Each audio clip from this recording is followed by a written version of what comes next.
Hello everyone and welcome back to another video for Plague Inc. Evolved. Today we'll be finally tackling the Simian flu in Plague Inc. Evolved on Mega Brutal. For the genetic code, you wanted what was on screen. The reason why I kind of cut the clip short in the beginning is mainly due to the fact that we need to jump into this. This one took a lot of time and a lot of work to cover, and it was really frustrating trying to write down everything. So I'm going to put some very important pointers in the beginning before we start our normal phase 1 through however many phases we want to do. For this, we are actually going to start in Central Africa. Now I'm going to explain to you everything you need to know for this virus. So these are the following things that you must remember. I cannot stress this enough while playing this plague. It is a pain in the ass and is way different from the other ones. So you want to start in Central Africa. Notice though that I put the markers in the center of the continent. For that reason, because the labs get overlapped by the marker of the colony. So you want to make sure that you are putting it in the center. Do not put it on the outskirts, because then what happens is the lab will be there and you're frantically searching for a lab to destroy, and you hear the notification that it's there, but you can't find it. So make sure you listen and check to make sure that there's no lab available, because it will fuck you over. I'm sorry, that's just the way that it is. I wanted to censor that, but you know what? There's no better way to put it. It will fuck you over because, you know, it's developing a cure and you want to beat this on Mega Brutal. So the next things is you want to establish colonies in Central Africa, like I said, West Africa, Libya, Sudan, East Africa, and Angola. The reason you want to do these is because they're so in close proximity that we are going to be taking over all of Africa, essentially. And then what you want to do is any labs open up, destroy them immediately using Ape Rampage. It's one of the abilities that you will get throughout the phases. Make sure you do this. If you do not, then you will end up getting screwed over, because again, they will develop cures and you will lose even faster because we want to kill everyone.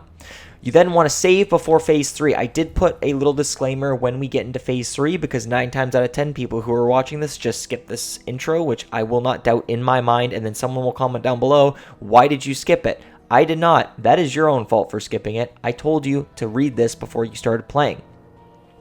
Then you want to devolve all the symptoms. We need to infect everyone before we start killing people off. If you do not do this and you evolve symptoms or let them stay there, humans will win and the apes will just die, which we don't want. You want to infect everyone before killing them off, and any drone strikes on colonies, make sure you move them away. Our colonies will end up being our source of DNA through this playthrough. This will probably take you about a half an hour because you need to get a lot of DNA. Even at times 4, you may make mistakes, etc., etc. Now that we've covered these important things, let's get into phase 1. So for phase 1, you want to do simian neurogenesis, ape colonies, cognitive shift, and education.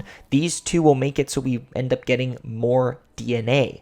That way we can end up, devolving symptoms. Because let's face it, a lot of symptoms in this game, when you devolve them, they will literally murder your game, essentially. Because, they'll say like, oh, this disease has been found in apes. You don't want that. Then you want to do intergenous dissemination 1, sebaceous excretion, and then blood gift. That is all for phase 1. Phase 1 is easy.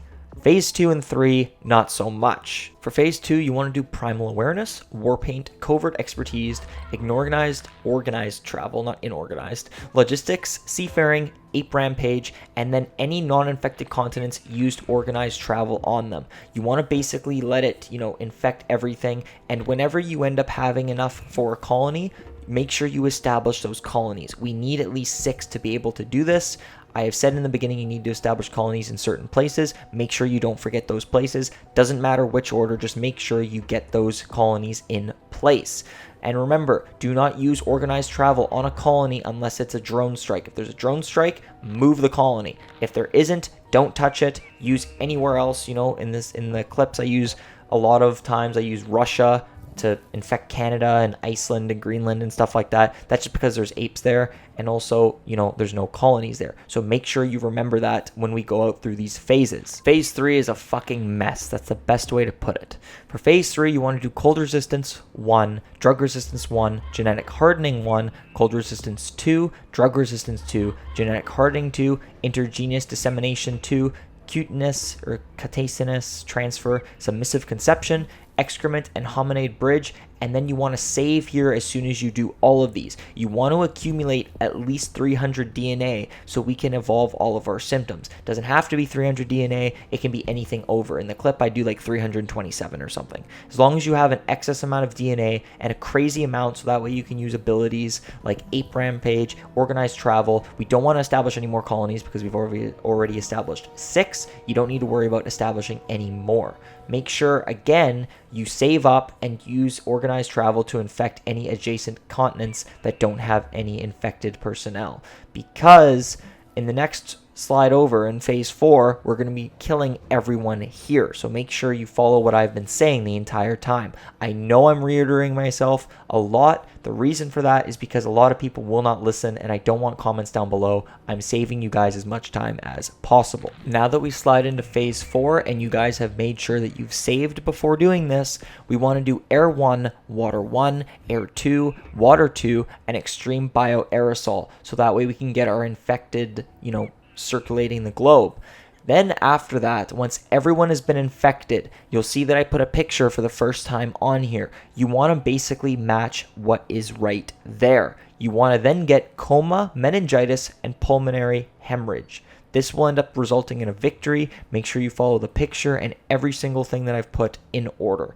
That way you'll be able to finally make it through Simian Flu on Mega Brutal. But that's been the video, guys. That is how to do Simian Flu on Mega Brutal. Hopefully you enjoyed it and this will help you in the long run. A lot of other guides are not very specific on when to save and such, so I want to make sure my guides are up to date and you're able to do this. This is working. 2020, 2019 is when I did this. 2020 it is working. There's been no updates to the game ever since, but of course, that will change. Then again, I will always come back to it, but this is working right now. So hopefully this helped you guys out. If you have any questions, comment down below. I want to answer them. I will answer them straight away as I get notifications on my phone, and 9 times out of 10 I'm on my phone anyways because of work. So if you have any comments down below, tell me. Like the video if this helped you in any way, shape, or form. Subscribe if you're new. Hit the notification box. I'm posting daily Destiny content for Season of the Dawn, the Dawning, and everything in between, as well as trophy guides and challenge videos for various games. Thank you guys so much for watching. So do me a favor, have a great day, and peace out. And please enjoy the rest of the footage.